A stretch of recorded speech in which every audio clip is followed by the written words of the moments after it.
어느 연속극의 대사 가운데 아무도 믿지 마라, 아무도 믿지 마라 하는 것이 결국 이 연속극의 주제와 같이 등장을 했습니다.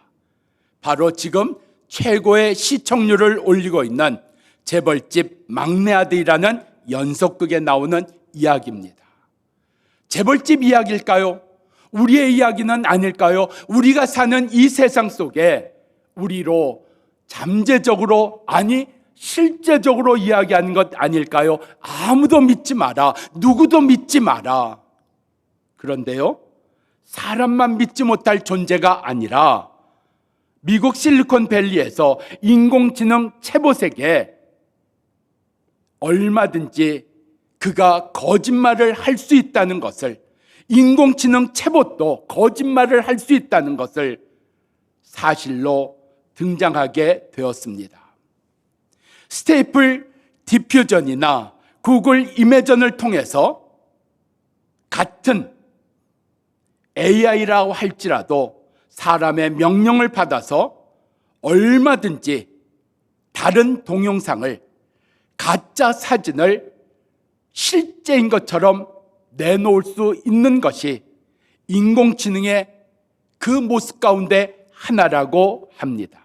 심지어는 딥페이크라는 기술을 통해서 이미 죽은 사람이 영상 속에서 실제로 살아있는 것 같이 발언을 하고 이야기하는 것들을 얼마든지 내보낼 수 있는 세상이 되었습니다. 사람도 믿을 수 없는 세상이요, 인공지능도 믿을 수 없는 그런 세상 속에 살아가고 있습니다. 아무도 누구도 믿을 수 없다고 하는 이 세상 가운데 예수 그리스도는 아기 예수로 우리 가운데 오셨습니다. 이 아무도 믿지 말라고 하는 세상 가운데 예수 그리스도 오심으로 우리 가운데 주시는 그 은혜와 역사들을 오늘 우리가 함께 누릴 수 있기를 바랍니다. 1절입니다. 헤롯 왕 때 예수께서 유대 베들레헴에 태어나심에 동방으로부터 박사들이 예루살렘에 이르러 말하기를 우리가 유대인의 왕으로 나신 이를 경배하기 위하여 왔습니다. 그가 어디 계십니까? 하고 묻습니다. 유대인의 왕 아기 예수는 베들레헴에 계시는데 동방으로부터 온 박사들은 지금 예루살렘에서 아기 예수를, 유대인의 왕을 찾고 있다는 사실입니다. 동방의 박사들이 잘못됐을까요? 아닙니다. 당연히 왕이니까 왕궁이 있는 예루살렘에서 탄생하는 것이 누구에게 묻지 않아도, 누구의 설명을 듣지 않아도 당연하다는 사실이었습니다. 그 당연한 대로 동방 박사들은 움직였고 예루살렘에 왔습니다.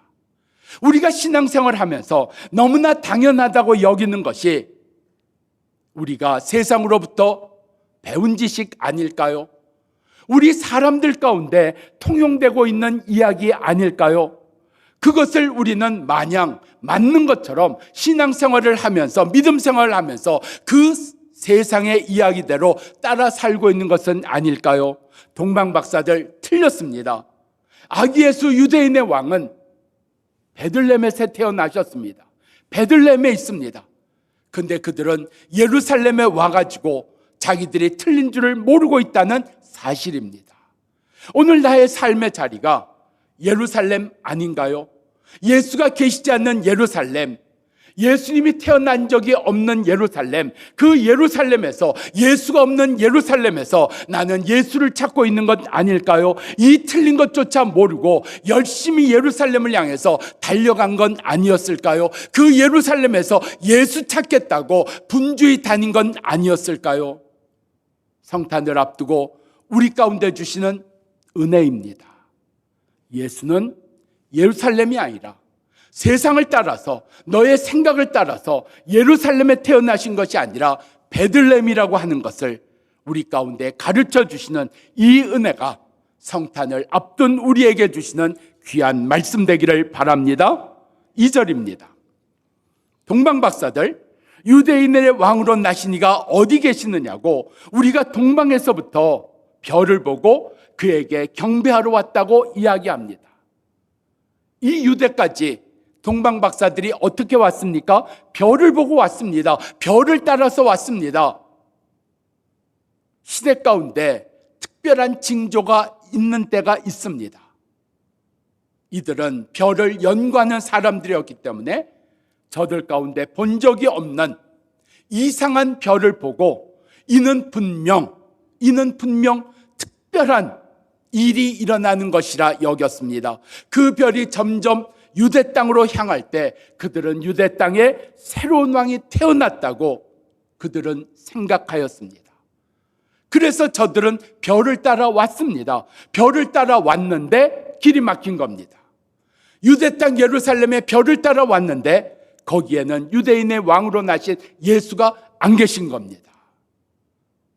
우리 가운데 자연의 일들, 세상의 일들, 우리 가운데 일어나는 수많은 일들 속에 우리는 이것이 무슨 징조라고 여길 때가 있습니다. 성경을 보면 세상에 끝이 되면 일어날 일들을 우리 가운데 말씀하고 있습니다.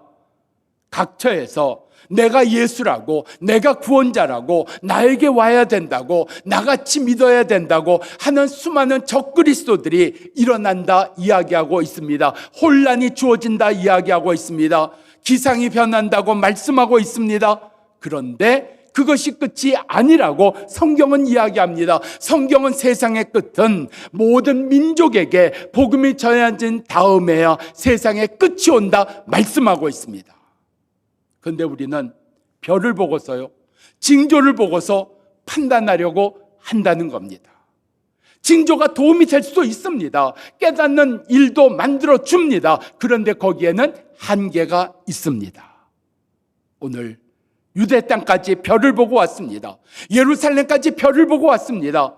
근데 거기가 끝이었습니다. 오늘 저들은 어떻게 베들레헴 아기 예수 나신 유대인의 왕으로 오신 그 베들레헴으로 가게 되었을까요? 오늘 말씀 가운데 미가서 5장에 있는 말씀을 성경을 연구하는 학자들이, 서기관들이 이렇게 얘기합니다. 성경을 보니까 미가서 5장에 미가라는 선지자를 통해서 벌써 이전에 하나님은 우리 가운데 말씀해 주셨습니다. 베들레헴아, 너는 작을지라도 너에게서 한 다스리는 자가 나와 이 땅을 구원하는 메시아로서, 그리스도로서 이 땅에 오실 것을 이야기했습니다. 그 성경을 따라서 예루살렘에서 베들레헴으로 옮겨간 겁니다. 예수 없는 자리에서 예수 앞으로 옮겨갔다는 이야기입니다. 우리 삶 속에 이 성탄절이 주는 은혜가 무엇일까요? 다시 성경으로 돌아가라, 다시 말씀으로 돌아가라는 이야기입니다. 내가 이 아내를 무엇을 따라 살았습니까?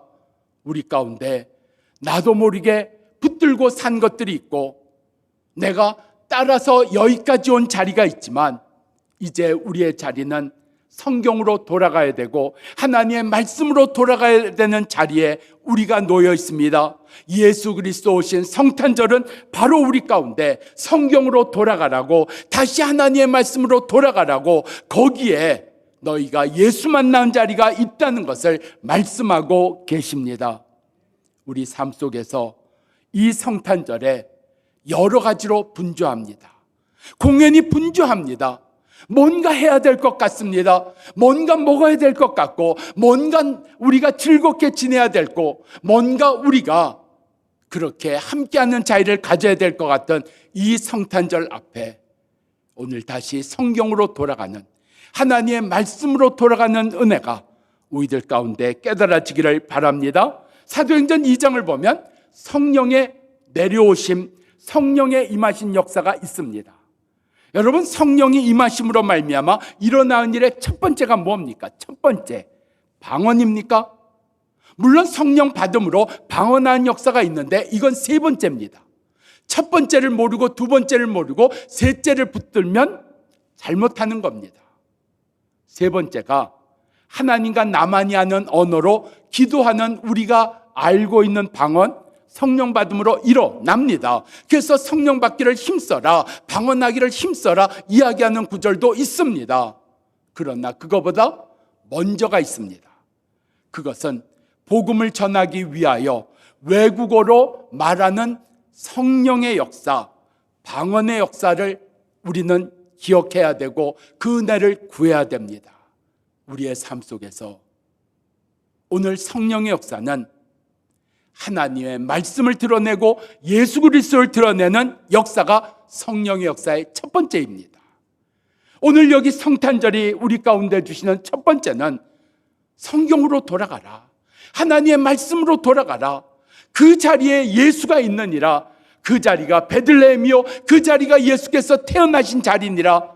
오늘 우리에게 있어서 성령 받음으로 이 성탄절을 앞두며 우리 가운데 다시 성경으로 돌아가고 하나님의 말씀으로 돌아가는 은혜가 우리들 가운데 이루어지기를 바랍니다.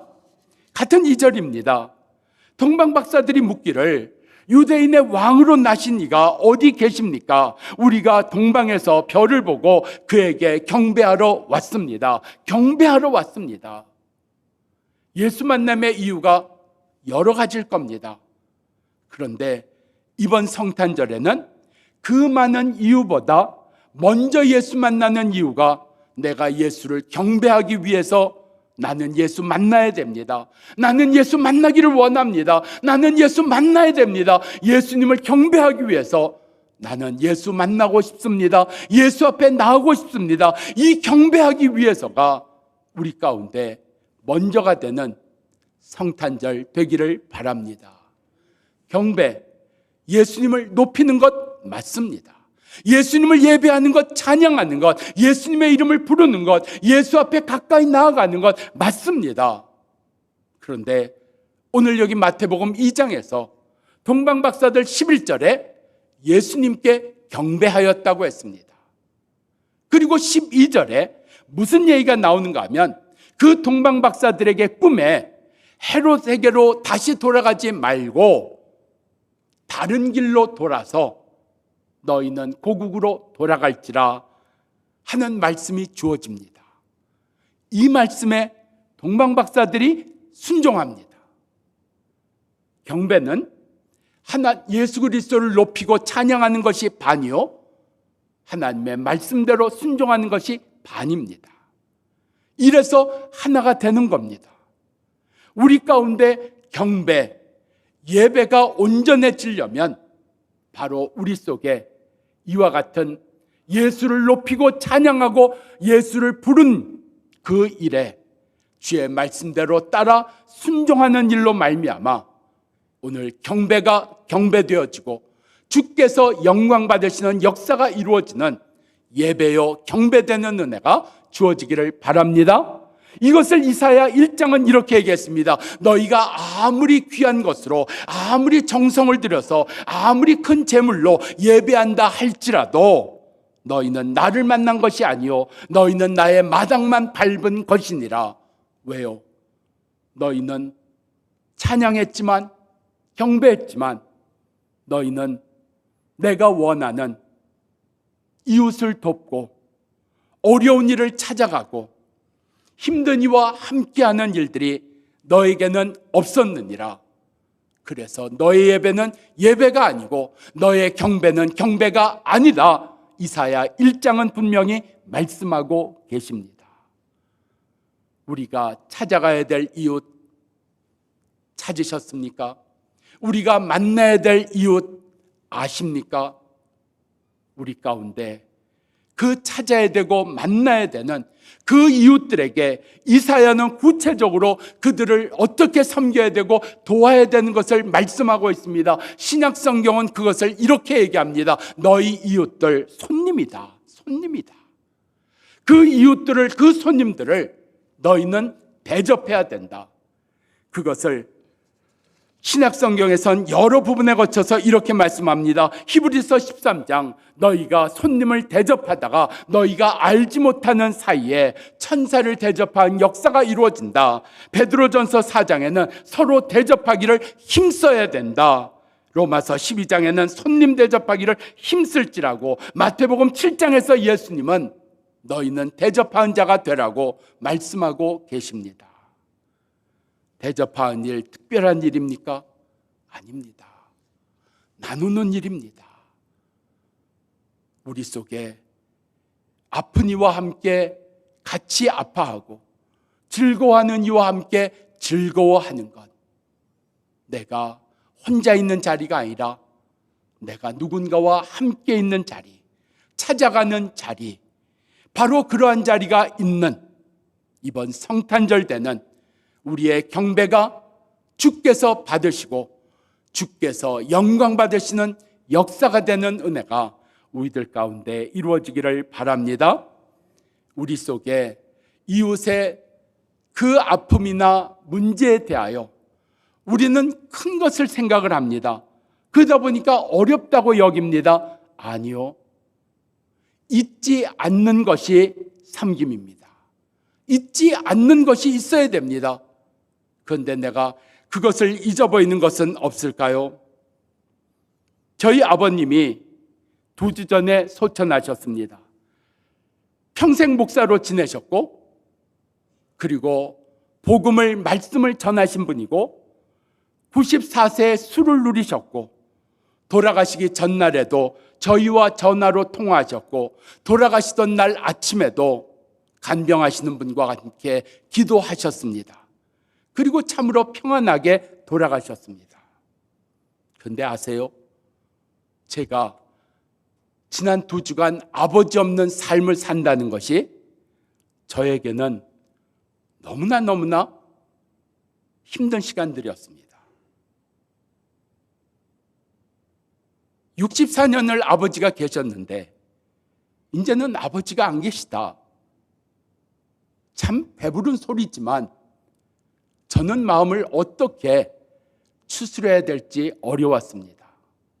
그런데요, 저에게 문자 하나가 왔습니다. 여러분들이 문자 보내주셨는데 우리 교회 초등학교 4학년 여자아이가 이런 문자를 보냈습니다. 담임 목사님 안녕하세요. 오늘 목사님의 아버지가 하나님의 나라를 가셨다고 들었습니다. 저도 그 상황이면 많이 놀랄 것 같습니다. 그런 와중에 저에게 선물을 생각해 주시는 목사님 감사합니다. 아버님이 돌아가셨는데 저희를 생각해 주셔서 감사합니다. 저도 저희 아버지가 돌아가셨다고 생각하면 슬프네요. 아무튼 아버님은 여전히 하나님 나라에서 담임 목사님을 꼭 보고 칭찬하고 좋게 봐주실 겁니다. 다시 말씀드리지만 너무 슬퍼하지 마세요. 저 안 울었습니다. 근데 이거 받고 울었습니다. 그리고 제 마음도 정리가 됐고요. 다시 말씀드리지만 너무 슬퍼하지 마세요. 우리의 삶 가운데 잊지 마십시오. 여러분이 찾아가야 될 때를, 말해야 될 때를, 함께 해야 될 때를, 나누어야 될 때를 잊지 마십시오. 우리의 속에 이와 같이 잊지 아니하게 하시는 귀한 일들이 우리가 예수를 경배하는 일이요, 예수를 예배하는 일인 줄 믿습니다. 11절입니다. 동방박사들이 엎드려 아기 예수께 경배하고 보배함을 열어 황금과 유향과 모략을 예물로 드리니라. 여러분, 이러한 예물, 귀한 선물을 드릴 때는 이유가 있을 거예요. 내가 이걸 드리면 100배로 받는다, 아니 10배로 받는다, 아니 2배로 받는다 하는 보장이 있을 때 기꺼이 드릴 수 있는 것 아닌가요? 아니면 내가 얼마나 많이 받았는데 내가 100분의 1이라도 좀 보답하자 하는 걸로 드린 경우가 있을 겁니다. 아니면 예수의 친척인가요? 아닙니다. 이 예물을 드리는데 이유가 없다는 얘기입니다. 이 예물이 얼마나 값진 것이냐 하는 게 중요한 게 아니고 이러한 걸 드리는데 이유가 없어요. 이유가 없어요. 여러분, 사랑이 왜 깨집니까? 이유가 있었는데 이유가 멈추는 순간 사랑도 깨집니다. 성경의 용서를 70번씩 7번이라도 하라 그랬어요. 그런데 우리는 용서를 이유가 있을 때 용서를 합니다. 그런데 용서해야 될 이유가 한 2번 용서하면? 4번 용서하면? 아니 10번 용서하면 더 이상 용서할 이유가 없어집니다. 그럼 용서도 멈추어지는 겁니다. 섬김, 이유가 있어서 섬겼어요. 헌신, 이유가 있어서 헌신했어요. 그런데 더 이상 헌신할 이유가 없어지면, 섬길 이유가 없어지면 우리 가운데 섬김도 끝이요, 헌신도 끝이요, 사랑도 끝이요, 기도도 끝이요, 용서도 끝나는 것 아니었을까요? 이유가 우리로 하여금 섬기게도 하고 기도하게도 한 것 같지만, 이유를 따라서 우리가 신앙생활할 때 우리의 신앙생활은 벌써 기도가 끊어지고 순종이 끊어지고 말씀이 끊어지고 사랑이 끊어지고 용서가 끊어져 버린 겁니다. 여기 동방박사들 아기 예수께 예물 드릴 때 이유가 없었습니다. 아무 이유 없었습니다. 우리의 삶 속에 이유가 없는 신앙생활이 있어야 됩니다. 우리 교단의 어르신인 이신웅 목사님이라고 계십니다. 제가 미국에서 목회할 때 이 목사님이 부흥의 강사님으로 오셨습니다. 근데 오셨는데 오시면서 저희 교회 이야기를 많이 듣고 궁금했던 것을 저 없는 자리에서 교인들에게 묻습니다. 교회가 어떻게 이렇게 부흥했나요? 교인들이 우리 목사님 설교가 끝내주잖아요. 그렇군요. 또 다른 교인에게 묻습니다. 아니 교회가 어떻게 이렇게 단시간에 이런 부흥을 이루었습니까? 우리 목사님 인품이 고매하시잖아요. 아, 그렇군요. 또 다른 분에게 묻습니다. 아니 교회가 어떻게 이렇게 빨리 부흥하고 성장을 했나요? 우리 목사님 정말 목회자다운 목회자 아닙니까? 이렇게 말해줄 줄 알았습니다. 근데 교인들이 뭐라고 했는지 아세요? 몰라요? 우리 왜 부흥했는지 몰라요. 우리 어떻게 부흥했는지 몰라요. 그냥 주일마다 교회 오면 새로운 사람들 오고, 우리가 뭐 프로그램이 좋아서 무슨 제자 훈련을 해서 우리가 뭐 이런 것 많이 해서. 아니요, 우리 몰라요. 이 목사님이 가시면서 그러시더라고요. 조 목사 진짜 하나님이 하셨네. 이유가 없으니까, 사람에게 이유가 없으니까 진짜 하나님이 부흥을 이루신 거네. 그러고 가셨어요.